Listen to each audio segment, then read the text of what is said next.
raw ang Department of Health sakaling pumasok sa Pilipinas ang Nipah virus. Ayon sa DOH, hindi na ito bago sa Pilipinas dahil nagkaroon na ng kaso ni Nipah virus noong 2014 sa Sultan Kudarat.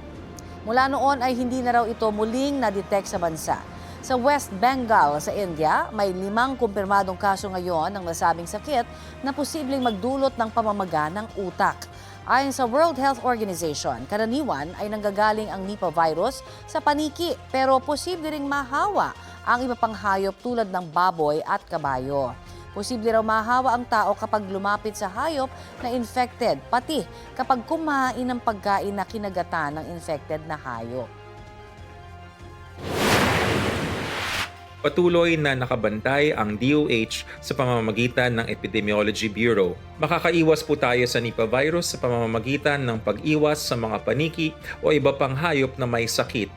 Pinakamainam na kumain ng karne na aprobado ng ating National Meat Inspection Service o NMIS at palaging lutuin ng maigi ang pagkain.